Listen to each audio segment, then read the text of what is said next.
came out this morning, my truck hadn't charged overnight, and so I drove it to work and plugged it in, and it didn't charge there either. So finally got back home, was able to troubleshoot it. I figured out what's wrong, so we're going to go through the troubleshooting steps. So I'm going to show you what it did. So I plugged it in, and you can see we got a yellow air light, and we're in the bulk charge phase. And so the first thing I did is, of course, I take the little cover off of here, grab the serial cable, because we got to ask the charger what it thinks is wrong, because you could have a bunch of different error messages. So I'll get ahead and run that, and you can see temperature sensor 1 is reading negative 25 degrees Celsius. Temperature sensor 2 is reading 30.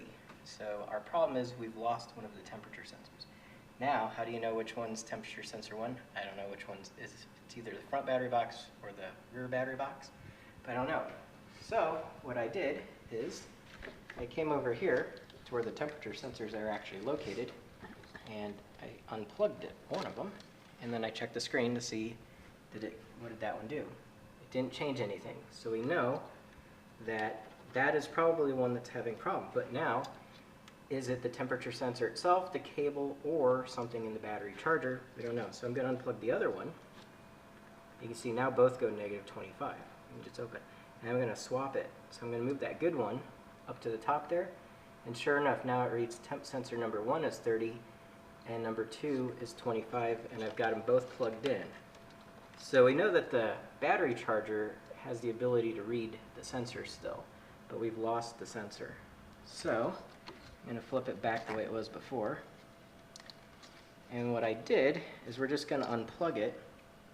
So I don't have the time right now to go in there and figure out which one it is. So I have a spare temperature sensor.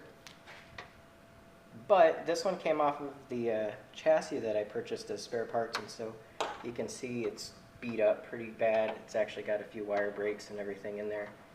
And I went ahead and cut it off. And I went and took the connector and soldered in a 3.3 or 33K resistor so that I can use that to fake it out. And I'll just go ahead and plug that in, and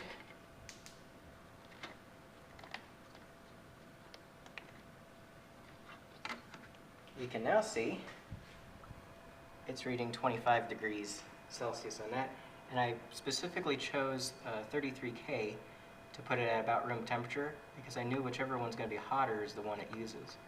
And you can see the charger hasn't turned on yet, and I'm going to leave it off when you have to unplug it to reset it here. And I'll go ahead and do that now.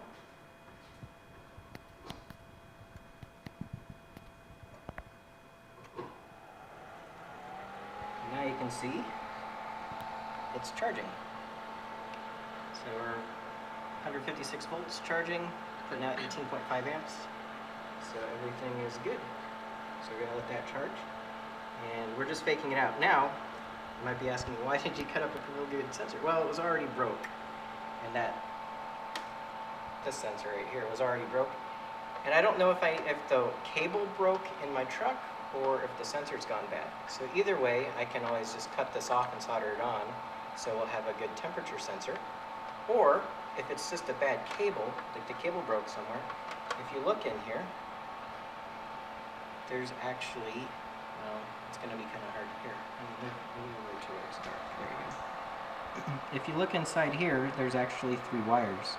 And so if one of the wires is busted, there's a red wire, green wire, and a black wire. And it's kind of hard. Actually, here you go. Section that's already been stripped away.